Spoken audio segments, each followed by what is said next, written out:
Hello dears, welcome back to Thunder Kitchen Recipes. ഇന്ന് non veg കഴിക്കാത്തവർക്ക് ഉണ്ടാക്കി കഴിക്കാൻ പറ്റിയ നല്ല സ്വാദിഷ്ടമായിട്ടുള്ള ഒരു ബിരിയാണിയുടെ റെസിപ്പിയാണ് നിങ്ങൾക്ക് ഷെയർ ചെയ്യാൻ പോകുന്നത്. പനീർ ബട്ടർ ബിരിയാണി വളരെ നല്ല ടേസ്റ്റ് ആയിട്ടുള്ള ഒരു ബിരിയാണിയാണ്. ഇത് വെജിറ്റേറിയൻസിന് വളരെ ഉപകാരപ്പെടും. അപ്പോൾ ഇതെങ്ങനെയാണ് ഉണ്ടാക്കുന്നതെന്ന് നോക്കാം. 1/2 കപ്പ് മല്ലിയിലയും 1/4 കപ്പ് പുതിന ഇലയും വേണം. പിന്നെ നമുക്ക് 2 ടേബിൾ സ്പൂൺ ചിരകിയ തേങ്ങ, ഒരു 12 കാഷ്യൂസ് കുതിർത്തി വെച്ചതാണ്. പിന്നെ ഇതിലേക്ക് ഒരു ടേബിൾ സ്പൂൺ കസ്കസ്, അതായത് പോപ്പി സീഡ്, അതും ഞാൻ കുതിർത്തി വെച്ചിരിക്കുകയാണ്. നമുക്കിതെല്ലാം കൂടി ഒരു ചെറിയ ജാറിലേക്ക് ഇടാം. മിക്സിയുടെ ജാറിലേക്ക് ഇട്ടിട്ട് നമുക്ക് നന്നായിട്ട് പേസ്റ്റാക്കി എടുക്കണം. കുതിർത്തിയ കശുവണ്ടിയും തേങ്ങ ചിരകിയത്, പിന്നെ നമ്മൾ കുതിർത്തിയ പോപ്പി സീഡും കൂടി മിക്സിയുടെ ജാറിലേക്ക് ഇട്ടിട്ട് നന്നായിട്ട് അരച്ചെടുക്കണം. നല്ല പേസ്റ്റ് പോലെ അരച്ചെടുക്കണം.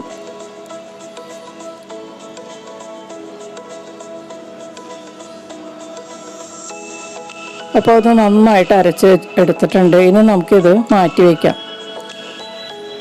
ഇനി നമുക്ക് ഒരു 20-25 ചെറിയ അല്ലി വെളുത്തുള്ളി, 4 വലിയ പച്ചമുളക്, ഒരു 5 ഉള്ളി, പിന്നെ ഒരു 3 കഷ്ണം ഇഞ്ചി, ഇതെല്ലാം കൂടി ഒരു മിക്സിയുടെ ജാറിലേക്ക് നമുക്ക് ഇട്ട് കൊടുക്കാം. ഇഞ്ചിയൊക്കെ ഒന്ന് നന്നായിട്ട് ചെറിയ കഷ്ണങ്ങളാക്കി കട്ട് ചെയ്ത് ഇട്ട് കൊടുത്താൽ പെട്ടെന്ന് നമുക്ക് ക്രഷ് ചെയ്ത് കിട്ടും. ഇതെല്ലാം കൂടി ഒന്ന് ക്രഷ് ചെയ്യാനുള്ളതാണ്. അപ്പോൾ ഇഞ്ചിയൊക്കെ നമുക്ക് ഇത് ചെറിയതായിട്ട് വട്ടത്തിൽ ഇങ്ങനെ അരിഞ്ഞ് ചേർത്ത് കൊടുക്കാം. പച്ചമുളകൊക്കെ പെട്ടെന്ന് ക്രഷായി കിട്ടും. ഇതിലേക്ക് നമുക്ക് നേരത്തെ എടുത്ത് വെച്ചിരിക്കുന്ന മല്ലിയിലയും പുതിന ഇലയും കൂടി ചേർത്ത് കൊടുക്കാം. എന്നിട്ട് ഇത് നന്നായിട്ടൊന്ന് ക്രഷ് ചെയ്തെടുക്കണം. അരിഞ്ഞു പോകണ്ട, നമുക്ക് നന്നായിട്ടൊന്ന് ക്രഷ് ചെയ്ത് കിട്ടിയാൽ മതി. അപ്പോൾ ഞാനത് ക്രഷ് ചെയ്തെടുത്തിട്ടുണ്ട്. ഇതിപ്പോൾ കറക്റ്റ് പാകത്തിലാണ് കിട്ടിയിരിക്കുന്നത്. ഇതുപോലെയാണ്. നമുക്കിത് കല്ലിൽ ചതച്ചെടുത്താലും മതിയാകും കേട്ടോ. ഇനി നമുക്ക് പനീറാണ് വേണ്ടത്. ഞാനിവിടെ 200 ഗ്രാമിൻ്റെ പാക്കറ്റാണ് 2 എണ്ണം എടുത്തിട്ടുണ്ട്. നല്ല സോഫ്റ്റ് പനീറാണ് ഞാൻ വാങ്ങിയിരിക്കുന്നത്. ഇത് നമുക്ക് ഒന്ന് പാക്കറ്റിൽ നിന്ന് പുറത്തെടുത്തിട്ട് ഒന്ന് വാഷ് ചെയ്തെടുക്കാം.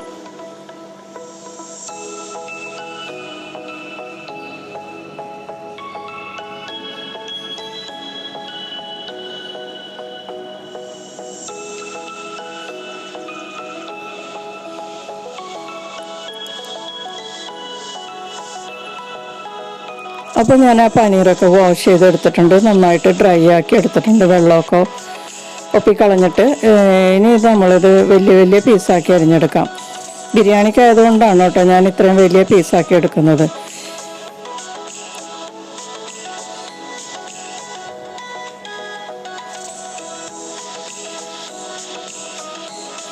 പനീർ ഞാൻ കട്ട് ചെയ്തെടുത്തിട്ടുണ്ട്. ഇനി നമുക്കൊരു മാരിനേഷൻ ഉണ്ട്. ഇതിലേക്ക് 1/4 ടീസ്പൂൺ മഞ്ഞൾപ്പൊടി ചേർക്കുക, പിന്നെ 1 ടീസ്പൂൺ കാശ്മീരി ചില്ലി പൗഡർ ചേർക്കുക, പിന്നെ ഇതിലേക്ക് 1 ടീസ്പൂൺ ജിഞ്ചർ ഗാർലിക് പേസ്റ്റ് ചേർക്കുക,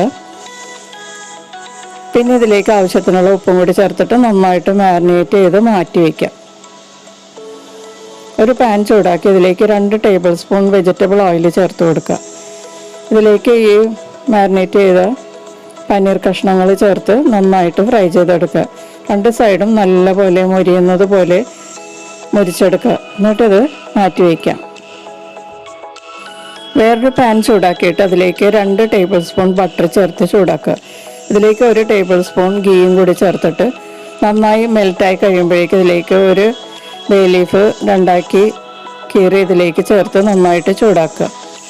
ബേ ലീഫ് നന്നായി ചൂടായി കഴിയുമ്പോഴേക്ക് ഇതിലേക്ക് പട്ട, ഗ്രാമ്പു, ഏലക്ക, തക്കോലം, പിന്നെ ചെറിയ ജീരകം, വലിയ ജീരകം എല്ലാം കൂടി ഇതിലേക്ക് ചേർക്കുക. കുരുമുളകും ചേർത്തിട്ടുണ്ട് കേട്ടോ. ഇതിനകത്ത് ഒരു 8-10 കുരുമുളകും കൂടി ചേർത്തിട്ടുണ്ട്. ഇതെല്ലാം കൂടി ഇതിലേക്ക് ചേർത്തിട്ട് നന്നായിട്ട് ചൂടാക്കുക. നന്നായി ചൂടായി കുരുമുളകൊക്കെ ഇങ്ങനെ പൊട്ടി തുടങ്ങുന്ന സമയത്ത് ഇതിലേക്ക് നമുക്ക് 2 വലിയ സവാള സ്ലൈസ് ചെയ്തത് ചേർത്ത് നന്നായിട്ട് കളർ ചേഞ്ച് ആകുന്നത് വരെ വഴറ്റി കൊടുക്കുക.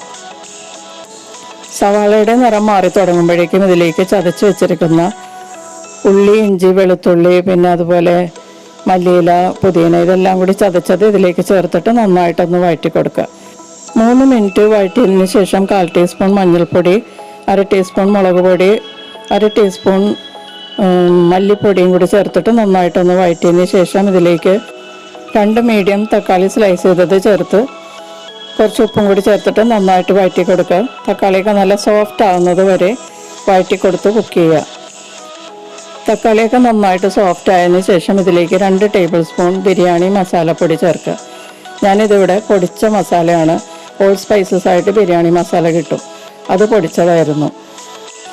ഇനി ഇതിലേക്ക് നമ്മൾ പേസ്റ്റാക്കി വെച്ചിരിക്കുന്ന കാഷ്യൂസും തേങ്ങ പിന്നെ അതുപോലെ പോപ്പി സീഡ് ഇതെല്ലാം കൂടി ചേർത്ത് ആ ജാറിൽ അരപ്പൊന്ന് 1/4 കപ്പ് വെള്ളത്തിൽ അഴിപ്പിച്ചിട്ട് ഇതിലേക്ക് ചേർക്കുക.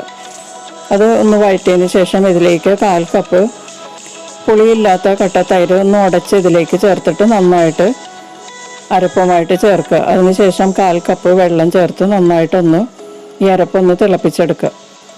അരപ്പ് തിളച്ച് കഴിയുമ്പോഴേക്കും ഇതിലേക്ക് 1/4 കപ്പ് വെള്ളവും കൂടി ചേർത്തിട്ട് നന്നായിട്ട് ഇളക്കി കൊടുത്ത് ഈ ഗ്രേവിയൊക്കെ നല്ല തിക്കാവുന്നത് വരെ ഇളക്കി കൊടുത്ത് കുക്ക് ചെയ്യുക. എണ്ണയൊക്കെ നന്നായിട്ട് ഇതുപോലെ തെളിഞ്ഞ് കഴിയുമ്പോഴേക്കും ഇതിലേക്ക് നമ്മൾക്ക് ഫ്രൈ ചെയ്ത് വെച്ചിരിക്കുന്ന പനീർ ചേർത്ത് കൊടുക്കാം. പനീറിന് അധികം വേവൊന്നുമില്ല, നമ്മൾ ഫ്രൈ ചെയ്തെടുത്താണ്. അതുകൊണ്ടാണ് ഈ ഗ്രേവിയൊക്കെ നല്ല തിക്കാവുന്നത് വരെ നമ്മൾ കുക്ക് ചെയ്തിട്ട് ആണ് ഇത് ചേർക്കുന്നത്. കൂടുതൽ ഗ്രേവിയിൽ ഇത് ഇടേണ്ട ആവശ്യമില്ല. ഇനി ഇതിലേക്ക് ടേസ്റ്റിനുള്ള ഉപ്പും കൂടി ചേർക്കുക.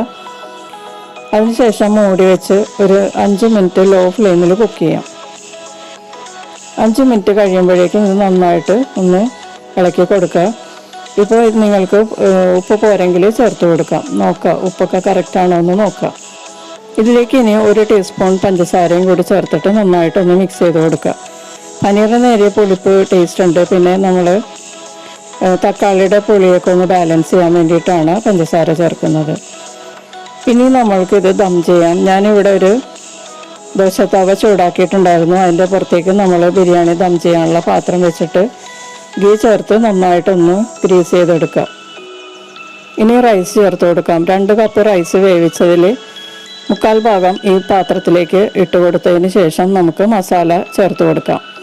1/4 ഭാഗം റൈസ് ചേർത്തതിന് ശേഷം പനീർ മസാലയും കൂടി ചേർത്തിട്ട് അതിൻ്റെ പുറത്തേക്ക് ബാക്കിയുള്ള റൈസും കൂടി ചേർത്ത് ഫ്രൈ ചെയ്ത അണിയനും കാഷ്യൂസും റൈസിൻസൊക്കെ ചേർത്തതിന് ശേഷം അതിൻ്റെ പുറത്തേക്ക് അലുമിനിയം ഫോയിൽ പേപ്പർ കൊണ്ട് സീൽ ചെയ്ത് മൂടി വെച്ച് 20 മിനിറ്റ് ലോ ഫ്ലെയിമിൽ ബേക്ക് ചെയ്ത് കഴിഞ്ഞാൽ നമ്മളുടെ പനീർ ബട്ടർ ബിരിയാണി റെഡിയായി. ഇപ്പോൾ നമ്മളുടെ ബിരിയാണി റെഡി ആയിട്ടുണ്ട്. വളരെ നല്ല മണമൊക്കെയാണ് കേട്ടോ വരുന്നത്. ബട്ടറിൽ ചെയ്തിരിക്കുന്നതുകൊണ്ട് ഇതിൻ്റെ റൈസിനൊക്കെ ഒരു പ്രത്യേക സ്വാദാണ്. വളരെ സ്വാദിഷ്ടമായിട്ടുള്ള ഒരു ബിരിയാണിയാണിത്. അപ്പോൾ എല്ലാവരും ട്രൈ ചെയ്ത് നോക്കുക. നമുക്ക് വീണ്ടും മറ്റൊരു റെസിപ്പിയുമായിട്ട് കാണാം. Thank you.